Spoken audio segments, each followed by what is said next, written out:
uma grande reviravolta gigante, sem precedentes na história da nossa política. Lula da Silva, a gente está prestes a levar uma rasteira. Vai ser praticamente impossível ele se levantar. Luiz Inácio Lula da Silva definitivamente vai estar acabado. Essa rasteira que ele está prestes a levar.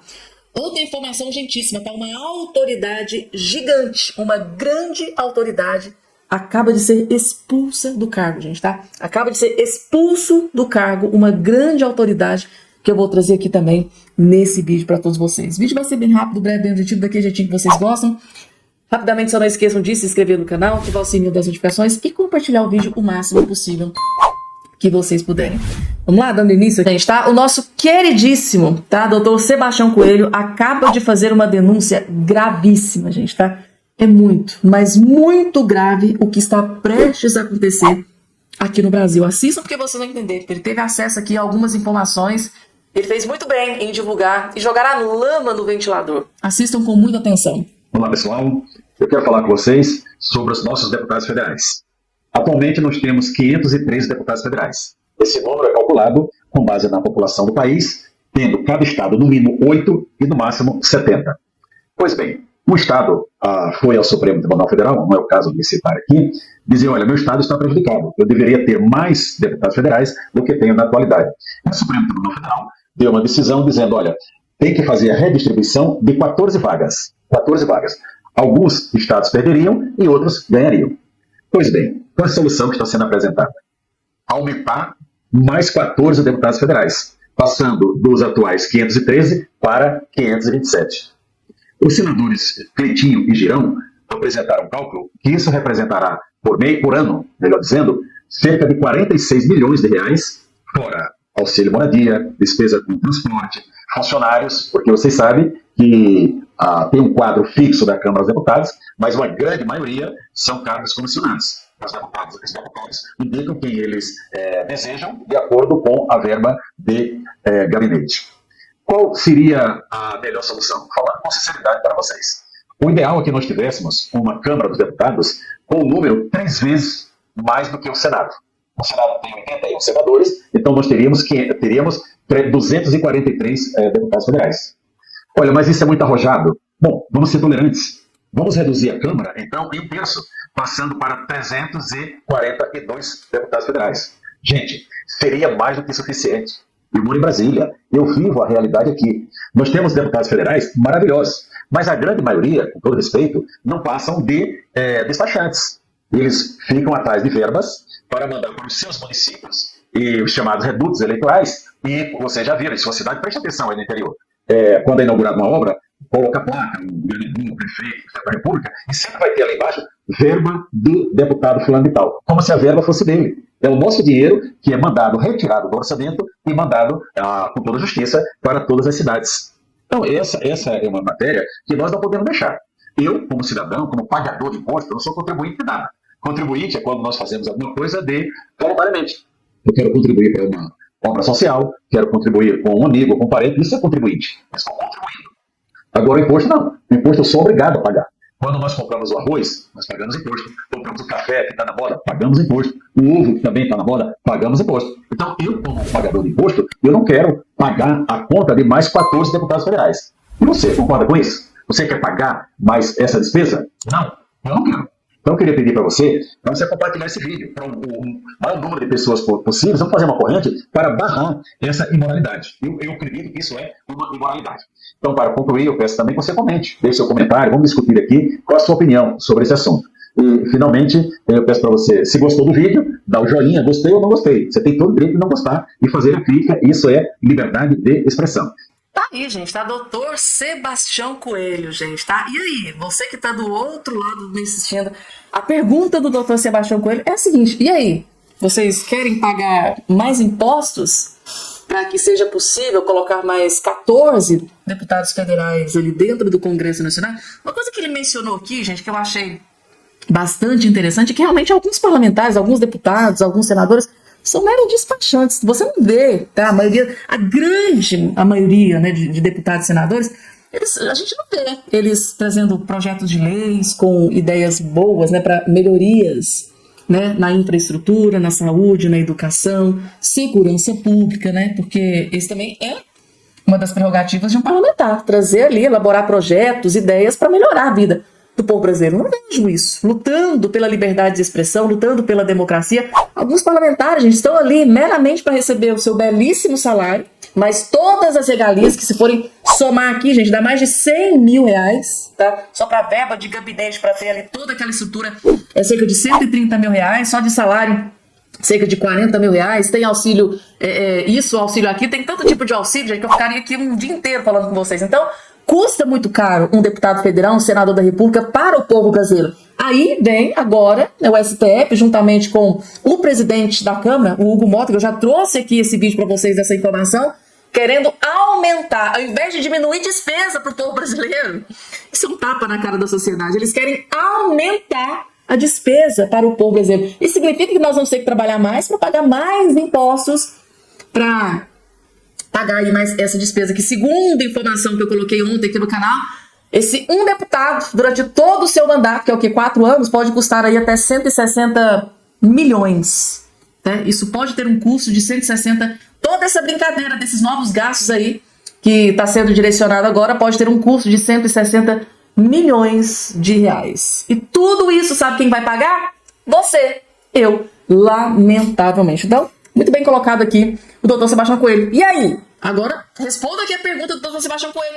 Vocês contra ou a favor de terem mais 14 deputados dentro da Câmara dos Deputados? Do meu ponto de vista, muitos que estão ali nem estão trabalhando direito. Eu venho recebendo tanto essa pergunta aqui que eu fui atrás da notícia para trazer para vocês. E como vocês bem sabem, né, o STF tomou uma decisão aí nos últimos dias, e vários parlamentares terão seu mandato cassado, principalmente 2 do PL, 2 grandes aliados ali do Lula, né? E esses parlamentares terão mandato cassado, teve o mandato cassado por uma decisão do STF, e vão entrar outros parlamentares, e nessa nova leva, gente, tá? A grande maioria é de esquerda, tem parlamentar ali do PSOL, do PCdoB, de esquerda mesmo. Quem saiu prejudicado mais aqui foi a direita. Aí muitos perguntam, Fabiana, mas eles já vão sair do cargo, já está expulso do cargo, já vai ter que passar para o outro. Como é que vai funcionar tudo isso? Tá aqui a resposta, ó. Perda de mandato de deputados após decisão do STF não deve ser imediata. Vamos entender como é que vai acontecer tudo isso? Eu sei que isso aqui, gente, é uma notícia de interesse de todos vocês, porque o que está em jogo aqui são parlamentares de direita, aliados do Bolsonaro. E aí, depois dessa decisão do STF, eles vão mesmo perder o mandato? Tem uma nova chance? Tem novos recursos? Como é que vai funcionar isso? Tá aqui informação na Folha de São Paulo. Ó, os 7 deputados federais afetados pela decisão do STF sobre as chamadas sobras eleitorais nas eleições de 2022 não devem perder o mandato de forma imediata e têm a possibilidade ainda de lançar mão de um último recurso à corte. Ou seja, eles não vão perder de imediato, porque eles ainda têm um último recurso para fazer. Levantamento da Abratep, Academia Brasileira de Direito Eleitoral Político, mostra que entre os deputados que deverão perder a vaga, há 2 do PL de Jair Bolsonaro, dono da maior bancada da Câmara. O resultado também beneficiaria o presidente do Senado, Davi Alcolumbre. Então, esse resultado dessa decisão do STF vai beneficiar o Davi Alcolumbre, porque viabiliza a entrada de 4 aliados dele no Amapá. Ou seja, sai aliados do Bolsonaro, e 2 aliados do Bolsonaro, e vai entrar 4 aliados do novo presidente do Senado, o Davi Alcolumbre. Vejam só, hein, que ajuda que teve o Davi Alcolumbre ali do STF. O julgamento desta última quinta-feira 13 foi de recursos, tá? Mas ainda caberiam embargos de declaração para esclarecer pontos de entendimento. Então tá aqui, ainda tem. Eles podem entrar com embargo de declaração, gente. Tá? Segundo norma do STF, há um prazo de 60 dias para a publicação do acórdão.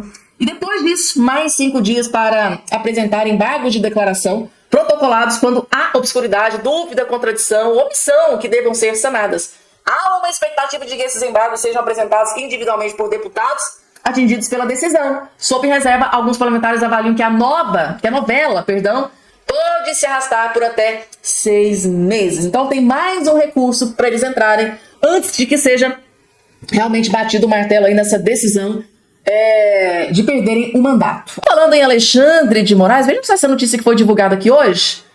Advogado é condenado a indenizar Moraes por associá-lo ao... Tá aqui o nome, gente, tá? Tem nomes que são tão pesados que eu não gosto nem de mencionar aqui no canal, gente.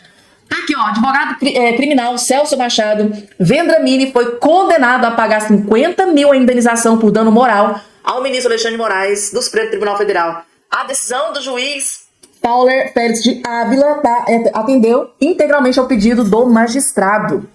O motivo do processo foi uma declaração de Vendramini feita durante um julgamento do Tribunal do Júri em 12 de junho de 23, no Fórum Criminal da Barra Funda, em São Paulo. Na ocasião, ele afirmou que Moraes seria advogado disso aqui, gente, tá? Que tá aparecendo aqui na sua tela. Uma acusação extremamente grave, né? Foi acionado na justiça, foi condenado e terá que pagar 50 mil reais em referência à facção criminosa.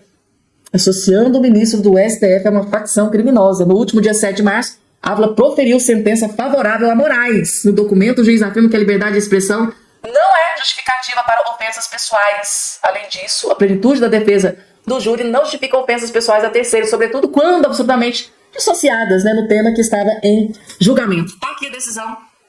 Então, foi condenado a pagar 50 mil reais de indenização ao ministro do STF, Alexandre de Moraes. E aí? O que é que vocês acharam aqui do veredicto? Vocês já repararam que para alguns a justiça funciona muito, muito rápido, assim, quando é... Que coisa, né? Na época do Lula, quando ele foi, né, assolado naquele escândalo de corrupção, nossa, como a justiça foi demorada, né? Como que teve morosidade naquele julgamento? 7 anos, né, segundo o Rodrigo Constantino. Escândalo de corrupção do Mensalão, 7 anos de demora. Aí. Gastos do governo Lula com viagens oficiais ultrapassaram em apenas 2 anos todo o valor gasto pela gestão de Jair Bolsonaro. Dados da Controladoria Geral da União revelam que a gestão petista acumulou despesas de mais de 4 bilhões e meio de reais em viagens oficiais entre 2023 e fevereiro de 2025. Já o ex-presidente Jair Bolsonaro gastou 4 bilhões e 100 milhões de reais ao longo dos 4 anos em que esteve no poder. Desde o início do 3º mandato de Lula até agora, os gastos com o pagamento de diárias de servidores públicos e autoridades, incluindo ministros, assessores e equipes que acompanharam o presidente em viagens oficiais, tanto no Brasil quanto no exterior, superaram, Piotr, os 3 bilhões de reais. Depois de gravatas, lenços, a gente faz o saldo aí, o balanço das viagens oficiais do governo Lula, série 3. Vamos lá. Para lembrar de uma imagem do presidente Bolsonaro numa das viagens no exterior. Ele ficava lá nas embaixadas brasileiras e o governo Lula sempre aluga hotéis, com raras exceções, mas sempre aluga hotéis caríssimos. Aqui no Brasil eu me lembro de uma imagem do presidente Bolsonaro num hotel de trânsito. Hotel de trânsito, para quem não conhece, podemos chamar de uma casa de hospedagem para quando militares visitam, por exemplo, outras instituições militares, outros quartéis, para usar uma expressão melhor, e você tem ali um hotel de trânsito. Os que eu conheci, por exemplo, posso citar um da Escola da Marinha que eu estudei lá nos anos 90, no começo dos anos 90 em Florianópolis, é no máximo um hotel 3 estrelas. E olha que eu estou sendo bondoso. É simples. Aliás, tem uma imagem com um chuveiro desses que você muda a temperatura lá em cima. Aqui o Bolsonaro mostrou uma vez num daqueles vídeos. Mas vamos pegar um exemplo um pouco, digamos, mais macro aqui. O governo da nação mais rica e poderosa do planeta, os Estados Unidos, tem neste momento um secretário dedicado a reduzir custos e mostrar por todos os lugares de onde o dinheiro, os ralos onde o dinheiro do contribuinte americano, do pagador de impostos nos Estados Unidos estava sendo destinado. Para reduzir o custo do Estado, para diminuir e, obviamente, com isso melhorar a condição do Estado depender menos de financiamento privado, ou seja, de emitir títulos de dívida, reduzindo a dívida americana, para que, obviamente, a economia americana, pujante como naturalmente fique ainda melhor. Nós vamos, digamos, para o lado de baixo do Equador. O governo da principal nação da América do Sul, da mais rica nação da América do Sul, mas longe de ser do tamanho de riqueza do irmão do Norte, não para de gastar, explodiu as contas públicas, acumula rombo atrás de rombo e dá este exemplo. Sempre em hotéis caros e explodindo também o valor de diárias gastas. Lá de cima o presidente chama-se Donald Trump e aqui de baixo chama-se Luiz Inácio Lula da Silva, o homem que quer que fale manso com ele. Bom, e ainda sobre viagens oficiais de Lula ao exterior, a Janja desistiu de liderar a delegação brasileira que vai viajar a Nova York para um evento da ONU. A ministra das Mulheres, a Cida Gonçalves, é quem vai assumir a chefia. A decisão reflete a preocupação do governo com a popularidade tanto de Janja quanto do presidente Lula. De acordo com o relatório da presidência, a possível viagem de Janja foi classificada como de alto risco. Embora a mulher de Lula tivesse sido designada para compor a delegação desde março, quando Lula publicou o decreto no Diário Oficial da União, autorizando a viagem de 8 dias com despesas custeadas pelo pagador de impostos, órgãos envolvidos nos preparativos, como a presidência, Itamaraty, também o Ministério das Mulheres, foram informados na semana passada sobre a desistência de Janja Ana. E chama a atenção, né, que a preocupação não é com a gastança, a preocupação não é pelo fato de ela não ter um cargo, a preocupação não é com o fato de ela estar desempenhando outras funções, não. É como isso pode impactar na popularidade dela e também do presidente Lula. É uma viagem de alto risco para o nosso dinheiro. É verdade, vamos ter que concordar. Agora, Paula, nós temos o Ministério das Mulheres, né? O Ministério da Mulher, nós temos isso.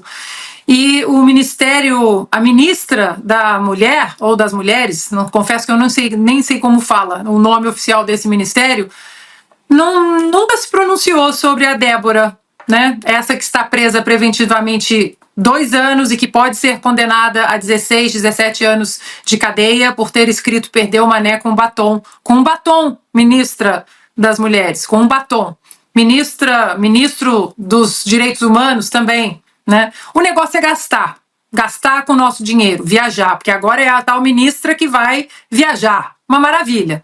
No entanto, defender as mulheres, defender a justiça, o devido processo legal, a Constituição, o direito das mulheres, para isso não serve. São inúteis. Silvio, o balanço das viagens oficiais aí do governo Lula em 2 anos, 4 bilhões e 100 milhões de reais, ultrapassando aí os 4 anos da gestão de Jair Bolsonaro.